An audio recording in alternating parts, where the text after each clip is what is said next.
Alec Lasley from the Hoosier.com joins us. How's it going, brother? Good. How are you guys doing? Cannot complain. Alec was in Kansas amongst the rest of the Hoosier.com crew who were there in force. Say the most, without question, the most media presence there by the Hoosier.com.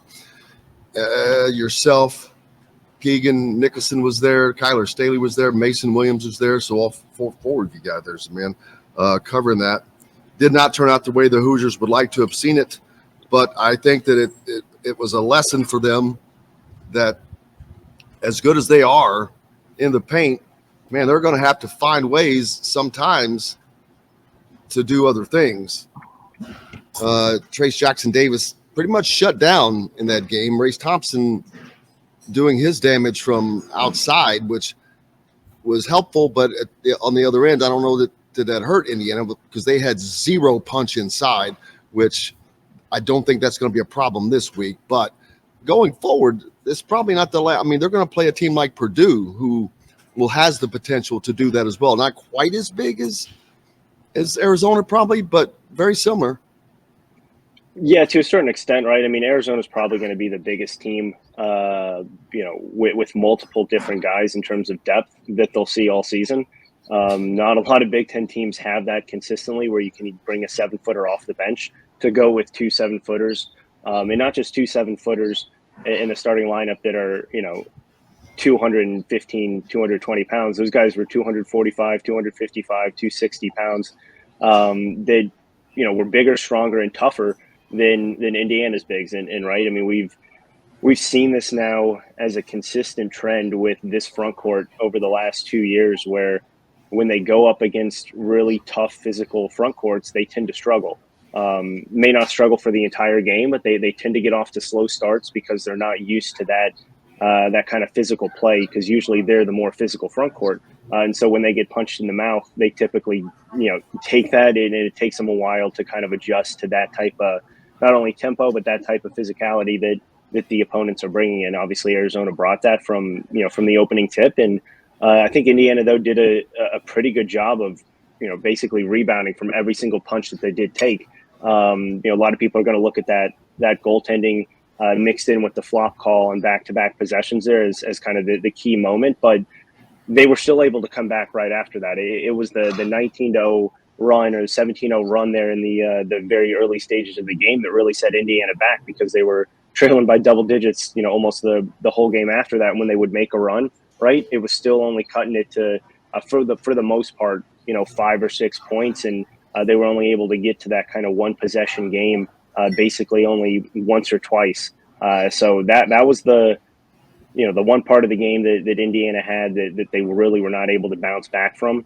But I think the resilience of the team still showed when they kept taking punches throughout the game and kept coming back and kept making it close. And, I think that game was a lot closer than what the 14-point, 12-point, separation at the end of the game.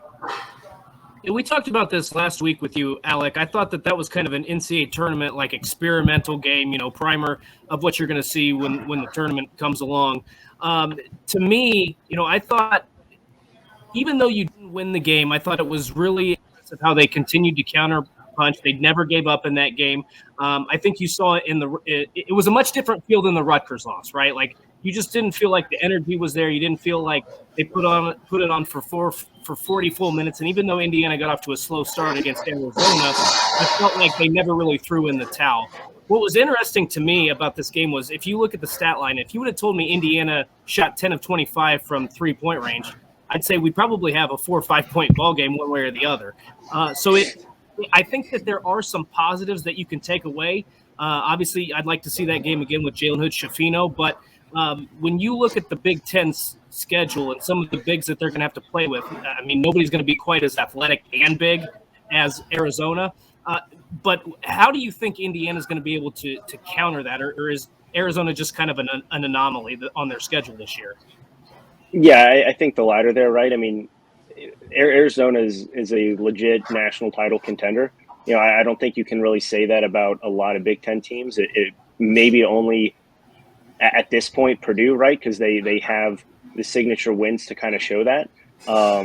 But outside of that, right? I mean, Illinois has had its ups and downs. Obviously, Indiana's had its ups and downs. So, you look at the rest of the Big Ten, and I think there's I don't want to say a significant drop off, but from 1 to 5, that entire starting lineup of Arizona is legit, and it's much better than a lot of the starting fives, not only in the country but obviously the Big Ten. Just the size, the athleticism, the IQ, right? I mean, they were playing 100% in sync the entire game, and that's because they've played together now for a few years, right? And you bring in Courtney Ramey from Texas and really did not lose a beat, right? I mean, and he really didn't have much of a impact in that game. So you look at the ability that they have to score from every single position, and that's one thing that Indiana is really not going to see in the Big Ten, right? You may have a couple different guys, but you're not going to see it to that extent that you will with Arizona. And looking ahead to Kansas, right? I mean, that's very similar kind of style of play. Really, really good, efficient team for the most part. Really good, fundamentally sound on the defensive end. But the one, obviously, the one flip there is the size differential, right? The front court is not anywhere near what Arizona had. The depth up front is not anywhere near what Arizona had. And you're going to be going with much more of a, while albeit still very tough in athletic front court, the size is not going to be there, and the bodies are not going to be there that Arizona had. So that's one thing that when you're looking ahead to Kansas, right, that's going to be a slight tweak, and you're probably going to see. And I asked Mike Woodson about this yesterday about what he expects to see from that Kansas defense, which is a lot more versatile and athletic, and you're going to see a lot more double teams probably than what you saw against Arizona. And we've seen at times this year and just in the past, Trayce Jackson-Davis really struggled to make it out of the double teams, whether it be a pass, whether it be relocating a guy. And that's one thing that they can't struggle with because if he's going to get locked down and not be able to kind of get up the shots that he would like, you're going to have obviously guys make open shots, but you're going to have to get the ball to those open guys. And that's one thing that he has struggled with. And that's going to be a huge key for tomorrow's game. Yeah, talking to Shea Wildeboer yesterday from Jayhawks Slant, the rivals, the Kansas rivals outlet. Kansas, he made it seem that the Kansas is really fearful of Trayce Jackson-Davis and his presence in the paint because they don't have that. Like you said, they don't have that guy. They're not the Kansas that we know that always has a guy like that.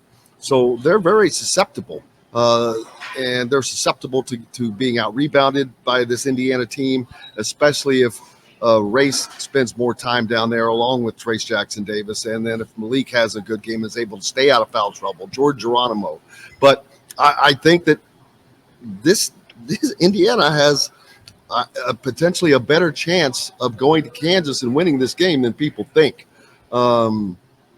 It's going to be a very, very tough environment, which is going to push you into doing other things, making turnovers, taking ill-advised shots, bad passes, whatever. As long as they can stay in control and not allow that environment to take them out of their game, I think that they have a good shot. Plus the fact you might have Jalen Hood-Schifino playing in this game. We don't know. He's practicing, and I think that's a good sign. But whether he does or not, you have to plan that he's not. And if he does, great. It makes it even better because now that will make things even like on Kansas twice as difficult, because now if you put two actual playmakers in that can create their own shots, that can drive and dish and kind of bust up those double teams, and that's what it's going to take for those guys to double team. That means somebody's open. And if you have two guys that can get to the rim, even Miller Kopp, his shooting has been on fire. My God, he's shooting 48, almost 49% from three. That's crazy because he's put up enough shots that's not, it's not like he's put up 5 shots this year. So Indiana has a better chance than I think people would think to actually go in and win this game, but it doesn't mean they're going to. I don't even know what the spread is on it. I'd be curious to see. Yeah, I mean, we sound like a broken record, right? But at the end of the day, it's going to come down to what Xavier Johnson can do on the floor with or without Jalen Hood-Schifino, right? As good of an environment as Xavier was, a couple weeks ago when Jalen Hood-Schifino was in the lineup, right? He wasn't able to experience the Vegas environment on the floor. Hasn't really experienced any sort of hostile road environment yet in his obvious young career here. So coming back off of an injury, I would expect him to play up to this point, right? We'll see how the back feels the rest of today and going into tomorrow, but everything kind of points to at least him giving a go. So we'll see how that reacts, but it's going to be key for Xavier Johnson to be able to stay level-headed and be able to outplay Dwan Harris, the point guard for Kansas, who is a terrific defender, terrific playmaker on the offensive end, not much of a scorer, but terrific floor general. And that's one thing that Mike Woodson wants to continue to see develop in Xavier Johnson, is that ability to just be able to play the game and be able to get players involved while he's also getting his. And that's one thing that he struggled with, especially against quick defenders and guys with quick hands on defense, because he can be a little loose with the handle, we all know. And that's going to be an extremely important aspect to that game. Tomorrow, if Xavier Johnson's not playing well, we know what the offense is going to look like with or without Jalen Hood-Schifino. So that's going to be extremely important going into that road environment, that he outplays DeJuan Harris.